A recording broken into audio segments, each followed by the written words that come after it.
엄마 제 말 오해하지 말고 들어보세요. 요양원 알아보는 건 어떨까요? 멀쩡한 내 집 두고 왜 남의 집으로 가야 하는데. 솔직히 이 집은 엄마 혼자 쓰기엔 너무 커요. 전세 놓고 그 돈으로 요양원비 내면 충분할 것 같아요. 거기서 남는 돈은 저희가 잠깐 애들 학자금으로 좀 써도 되고요. 내가 너희 키우고 대학까지 보냈는데 이제 조금 아프다고 내 집마저 뺏겠다는 거니. 그 순간 그녀의 눈에서 눈물이 흘러내렸습니다. 30년간 교단에 서며 수천 명의 아이들을 가르쳤던 사람이 이제는 자식에게 짐이 되어가고 있었습니다. 하지만 그녀는 아직 포기하지 않았습니다. 요양원도 자식 눈치도 아닌 뜻밖의 선택지가 있었으니까요. 이 놀라운 반전의 전체 이야기가 궁금하시다면 잠시만 구독 버튼을 눌러주세요. 평범해 보이는 사람들의 숨겨진 놀라운 이야기를 매일 업로드해서 전해드립니다. 알림 설정까지 해두시면 새로운 사연을 절대 놓치지 않으실 수 있습니다. 자, 그럼 이제 모든 것이 시작되었던 바로 그날로 함께 돌아가 보겠습니다. 부산의 한 아파트 이순자 씨는 거울 앞에 서서 한숨을 내쉬었습니다. 68회를 살아오면서 이렇게 무력하게 느껴진 적은 처음이었습니다. 거울 속 자신의 모습이 낯설었습니다. 언제부터 이렇게 늙어버린 걸까요? 허리 수술을 받은 지 2달이 지났지만 혼자서는 여전히 일상생활이 어려웠습니다. 화장실 가는 것조차 누군가의 부축이 필요했고 부엌에 서서 밥을 짓는 건 꿈도 꿀 수 없었습니다. 의사는 최소 석 달은 무리하지 말라고 했습니다. 결국 큰아들 현우네 집으로 오게 되었습니다. 엄마 우리 집에서 당분간 지내세요. 혼자 계시면 위험하잖아요. 아들의 말에 고개를 끄덕일 수밖에 없었습니다. 선택의 여지가 없었으니까요. 처음 일주일은 괜찮았습니다. 현우도 며느리 수진이도 친절했고 손녀 예은이는 할머니가 왔다며 반겼습니다. 저녁 식사 때면 다 같이 둘러앉아 이야기꽃을 피웠습니다. 수진이는 미역국까지 끓여주었습니다. 하지만 시간이 지나면서 분위기가 조금씩 달라지기 시작했습니다. 며느리의 표정이 굳어갔습니다. 대화는 점점 짧아졌고 눈을 마주치는 일도 드물어졌습니다. 손녀는 거실보다 자기 방에 있는 시간이 길어졌고 아들은 야근이라며 점점 늦게 들어왔습니다. 어느 날 밤이었습니다. 화장실에 가려고 방문을 열었다가 부엌에서 들려오는 며느리의 전화통화 소리에 발걸음을 멈췄습니다. 엄마 나 진짜 힘들어서 못 살겠어. 어머님 오시고 나서 집안 분위기가 완전히 달라졌어. 예은이도 친구 못 데려오고 남편도 집에 안 들어오려고 해. 가슴이 철렁 내려앉았습니다. 복도 벽에 등을 기대고 서서 그녀는 숨을 죽였습니다. 요즘 요양원 알아보고 있어. 300만 원이면 괜찮은데 들어갈 수 있대. 그 순간 모든 것이 무너져 내리는 느낌이었습니다. 자신이 이 집에서 짐이 되고 있다는 사실을 이제는 부정할 수 없었습니다. 그녀는 어두운 복도에 주저앉아 차가운 벽에 머리를 기댄 채 한참을 멍하니 앉아 있었습니다. 다음 날 아침 순자 씨는 짐을 쌌습니다. 더 이상 이 집에 있을 수 없었습니다. 밤새 뜬 눈으로 지새운 탓에 눈이 퉁퉁 부어 있었습니다. 아들 현우가 출근 준비를 하다가 놀란 표정으로 물었습니다. 엄마 갑자기 어디 가세요? 민정이네 가려고. 신혼집이라 좁겠지만 잠깐 신세 좀 지려고. 현우의 얼굴에 안도하는 빛이 스쳤습니다. 순간적인 표정이었지만 순자 씨는 놓치지 않았습니다. 아들은 형식적으로 만류했지만 목소리에 진심이 없었습니다. 현우가 차로 데려다 주겠다고 했습니다. 차 안은 어색한 침묵으로 가득했습니다. 라디오에서 흘러나오는 노래만이 그 침묵을 메웠습니다. 잠시 후 아들이 조심스럽게 입을 열었습니다. 엄마, 제가 좋은 요양원 몇 군데 알아봤어요. 시설이 정말 좋은 곳들이에요. 순자 씨는 창밖을 바라보며 대답하지 않았습니다. 스쳐 지나가는 부산 앞바다가 유난히 쓸쓸해 보였습니다. 막내딸 민정이네 집은 작은 신혼집이었습니다. 민정이는 환하게 웃으며 어머니를 맞았습니다. 엄마 여기서 푹 쉬세요. 제가 잘 모실게요. 딸의 말에 순자 씨는 눈시울이 붉어졌습니다. 그래도 딸은 다르구나 싶었습니다.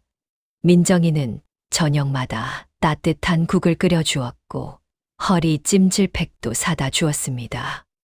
하지만 그 기대는 오래 가지 않았습니다. 며칠이 지나자 사위 성호의 표정이 굳어지기 시작했습니다. 퇴근 후 인사도 건성으로 하고 방으로 들어가 버렸습니다. 민정이와 성호 사이에 말다툼이 잦아졌습니다. 어느 날 밤 얇은 벽 너머로 두 사람의 다툼 소리가 들려왔습니다. 당신 어머니 언제까지 여기 계시게 할 거야? 우리 신혼인데. 오빠네도 있잖아. 왜 우리만 이래야 해? 요양원 보내자고 하던데. 순자 씨는 이불을 뒤집어 썼습니다. 눈물이 볼을 타고 흘러내렸습니다. 큰아들 집에서도 막내딸 집에서도 자신은 짐이었습니다. 평생 자식들 뒷바라지하며 살았는데 이제 와서 이런 대접을 받다니 그녀는 베개에 얼굴을 묻고 소리 없이 밤새 울었습니다. 다음 날 아침 순자 씨는 결심했습니다. 더 이상 자식들 눈치를 보며 살 수 없다고 짐을 챙기는 그녀에게 민정이가 다가왔습니다. 엄마, 갑자기 왜 이러세요? 어디 가시려고요? 집에 갈 거야, 내 집으로. 민정이의 얼굴에 당황한 빛이 스쳤습니다. 하지만 그 안에 안도감이 섞여 있다는 걸 순자 씨는 놓치지 않았습니다. 엄마 아직 허리도 안 좋으신데 혼자 어떻게 지내시려고요? 괜찮아, 간병인 구하면 되지. 그날 오후 현우가 민정이네로 찾아왔습니다. 두 남매는 거실에서 순자 씨와 마주 앉았습니다. 어머니, 저희가 요양원 몇 군데 알아봤어요. 시설도 좋고 전문 인력이 24시간 케어해드려요. 순자 씨는 고개를 저었습니다. 난 요양원 안 갈 거야. 어머니 혼자 사시는 건 위험해요. 간병인 비용이 얼마나 드는지 아세요? 한 달에 500만 원도 넘어요. 알아, 그래도 요양원은 싫어. 현우가 한숨을 쉬며 말했습니다. 어머니, 솔직히 말씀드릴게요. 지금 어머니 전세금이 2억 정도 되잖아요. 그걸로 요양원비 내시면 10년은 충분히 사실 수 있어요. 순자 씨는 그 말에 가슴이 철렁했습니다. 결국 노리는 건 전세금이었습니다. 그 돈은 내 노후 자금이야. 너희한테 줄 생각 없어. 현우와 민정이 눈빛이 흔들렸습니다. 민정이가 조심스럽게 말했습니다. 엄마 저희가 엄마 재산 탐내는 거 아니에요. 그냥 엄마 건강이 걱정돼서 그래요. 그래, 걱정되면 가끔 전화해. 난 내 집에서 내 방식대로 살 거야. 현우가 답답하다는 듯 말했습니다. 어머니, 그러다 쓰러지시면 어떡하시려고요? 옆에 아무도 없는데. 그건 내가 알아서 할 일이야. 순자 씨의 목소리는 단호했습니다. 하지만 마음 한구석에서는 불안이 밀려왔습니다. 정말 혼자 살 수 있을까? 간병인 비용은 어떻게 감당하지? 그래도 자식들에게 무릎 꿇을 수는 없었습니다. 그녀는 굳은 표정으로 창밖을 바라보며 주먹을 꽉 쥐었습니다.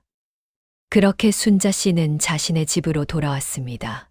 2달 만에 다시 찾은 집은 먼지가 쌓여 있었지만 그래도 자신만의 공간이었습니다. 누구 눈치도 안 보고 살 수 있는 곳이었습니다. 하지만 현실은 녹록지 않았습니다. 간병인 업체에 전화를 걸었습니다. 24시간 간병은 하루에 15만 원이고요. 한 달이면 450만 원 정도 됩니다. 연금이 190만 원인데 간병비만 450만 원이라니 도저히 감당할 수 없는 금액이었습니다. 결국 12시간 간병으로 계약했습니다. 그래도 한 달에 240만 원이었습니다. 모아둔 적금을 깨서 메워야 했습니다. 간병인이 오는 동안은 그나마 괜찮았습니다. 하지만 또 다른 문제가 있었습니다. 간병인이 자주 바뀌었습니다. 매번 새로운 사람에게 자신의 상태를 설명해야 했고, 어떤 날은 간병인이 아예 오지 않기도 했습니다. 그러던 어느 날 현우에게서 전화가 왔습니다. 어머니 요양원 한 군데만 같이 가보시죠. 구경만 하시는 거예요. 싫다고 했잖아. 제가 알아본 곳은 정말 좋아요. 호텔 같다니까요. 결국 순자 씨는 아들의 끈질긴 설득에 요양원 견학을 가게 되었습니다. 행복요양원이라는 곳이었습니다. 외관은 정말로 호텔처럼 깔끔했습니다. 로비에는 꽃이 가득했고 직원들은 모두 웃고 있었습니다. 어서 오세요. 저희 행복요양원을 찾아주셔서 감사합니다. 원장이 직접 나와 시설을 안내했습니다.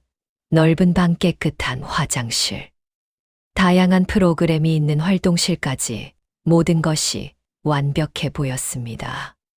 하지만 순자 씨는 그곳에 있는 어르신들의 눈빛을 보았습니다. 텅 빈 눈, 어딘가를 멍하니 바라보는 시선들. 몸은 편할지 몰라도 마음은 전혀 편해 보이지 않았습니다. 그때 휴게실에서 낯익은 얼굴을 발견했습니다. 지팡이를 짚고서 창밖을 바라보고 있는 한 할머니.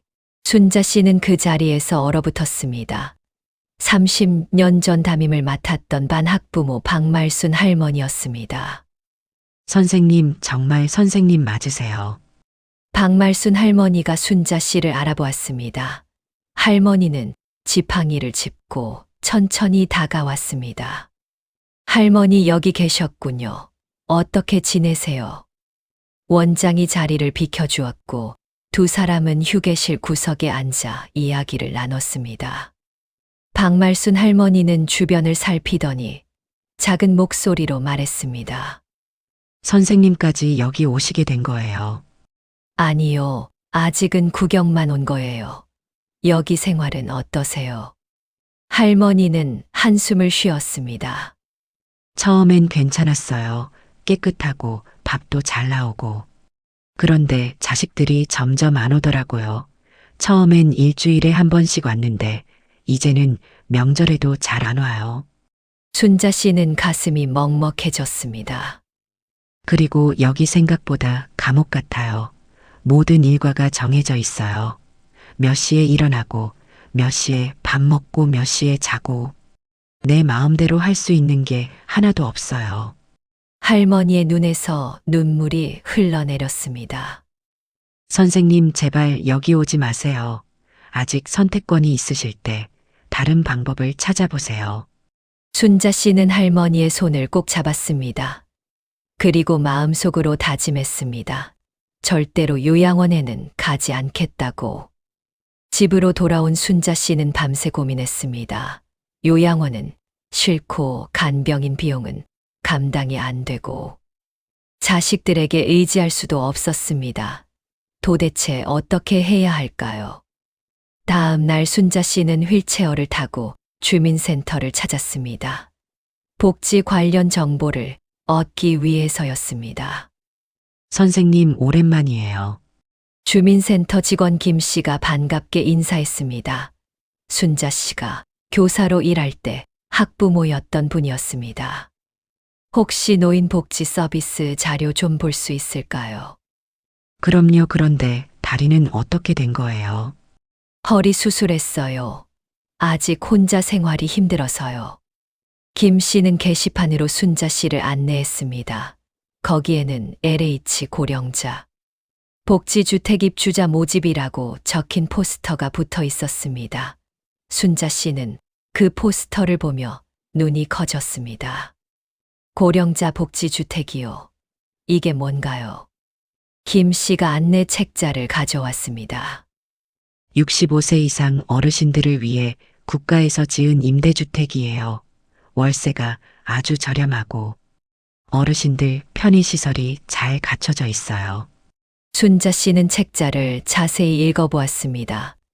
월 임대료 22만 원, 보증금 1,000만 원 정도, 요양원 300만 원. 간병인 240만 원에 비하면 믿을 수 없는 금액이었습니다. 이렇게 저렴해요. 내 국가에서 지원하는 거라서요. 게다가 무장의 설계라 휠체어도 다닐 수 있고 화장실에 안전바도 있어요. 비상벨도 있고 생활지원사가 주기적으로 방문해서 안부도 확인해 드려요. 순자 씨의 가슴이 두근거리기 시작했습니다. 이거라면 연금 190만 원으로도 충분히 살 수 있었습니다. 그런데 경쟁이 치열하지 않을까요? 김 씨가 미소를 지으며 말했습니다. 선생님은 30년간 교직에 계셨잖아요. 사회기여자 가산점을 받으실 수 있어요. 입주 가능성이 높으실 거예요. 순자 씨는 그 자리에서 바로 신청서를 작성했습니다. 손이 떨렸습니다. 드디어 희망이 보이기 시작했습니다. 집에 돌아와 현우에게 전화를 걸었습니다. 엄마가 좋은 소식이 있어. LH 고령자 복지주택 신청했어. 전화기 너머로 잠시 침묵이 흘렀습니다. 복지주택이요. 그게 뭔데요? 국가에서 지원하는 노인 임대주택이야. 월 22만 원이면 돼. 현우의 목소리가 날카로워졌습니다. 어머니, 그런데 어떻게 보내드려요? 어떤 사람들이 사는지도 모르는데 차라리 요양원이 낫죠. 난 요양원 안 간다고 했잖아. 그럼 지금 집 전세금은 어떻게 하실 건데요? 예은이 대학 등록금도 있고 제 사업 자금도 필요한데. 결국 속내가 드러났습니다. 순자 씨는 단호하게 말했습니다. 그 돈은 내 노후 자금이야. 보증금 내고 나머지는 내가 쓸 거야. 어머니, 그게 아니라. 이제 그만 얘기하자. 전화를 끊고 순자 씨는 창밖을 바라보았습니다. 손에는 복지주택 신청서 사본이 들려 있었습니다. 이제 결과만 기다리면 되었습니다. 그녀는 신청서를 가슴에 꼭 안고 조용히 눈을 감았습니다. 한 달 뒤 순자 씨에게 우편물이 도착했습니다. 떨리는 손으로 봉투를 열었습니다. LH 고령자 복지주택 입주 대상자로 선정되셨습니다. 눈물이 흘러내렸습니다. 드디어 새 출발을 할 수 있게 된 것이었습니다. 긴 터널 끝에 빛이 보이는 기분이었습니다. 이사 날짜가 잡히자 현우와 민정이가 집으로 찾아왔습니다. 두 남매의 표정은 굳어 있었습니다. 어머니, 정말 거기 가실 거예요?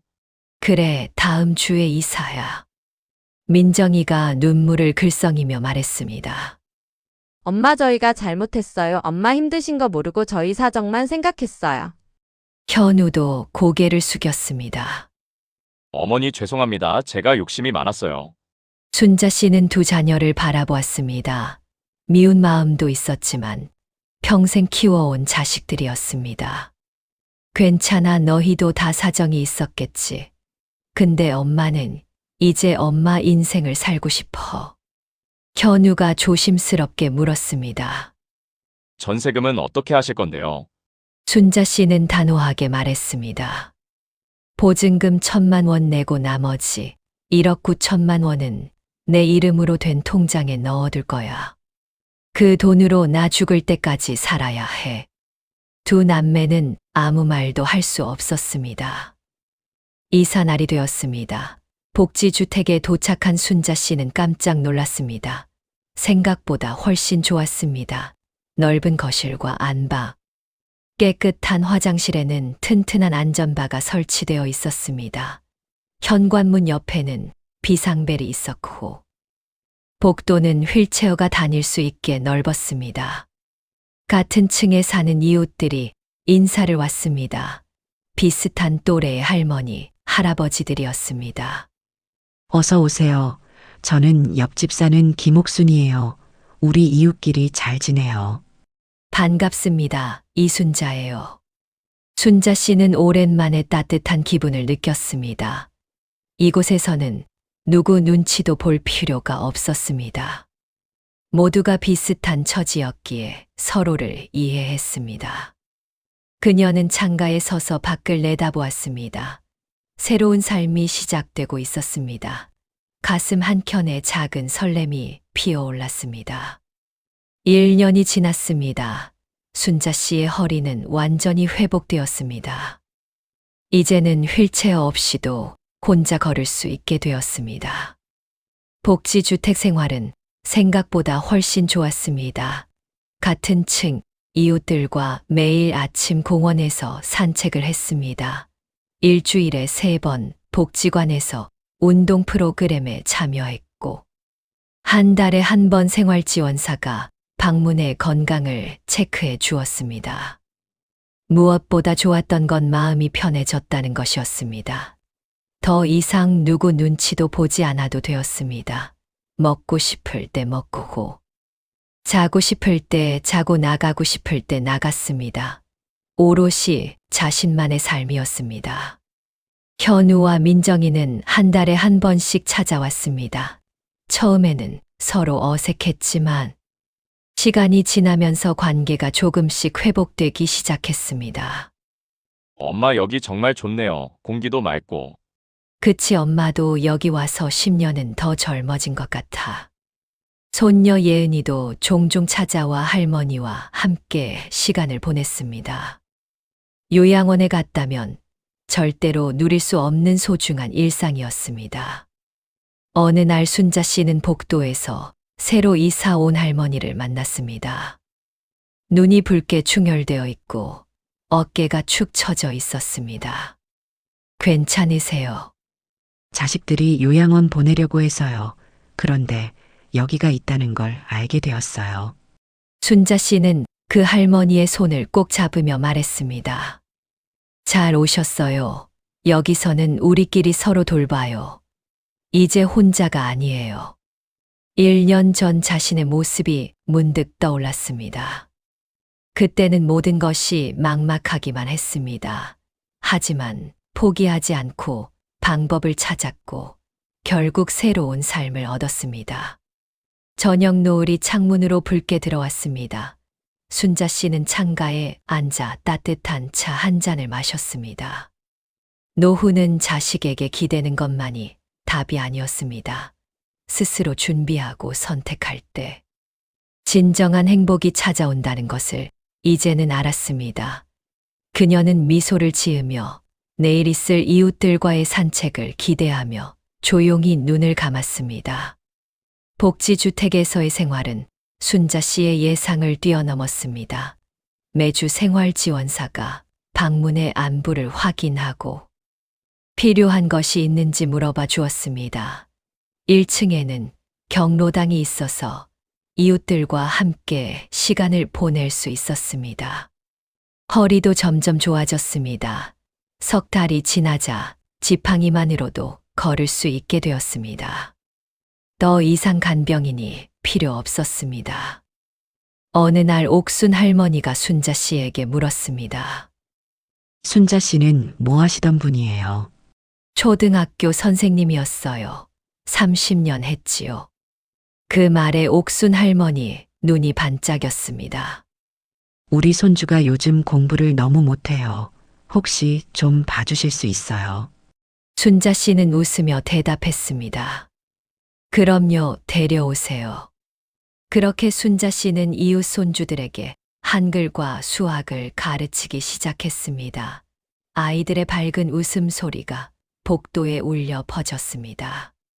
30년간 교단에 섰던 경험이 다시 빛을 발하는 순간이었습니다.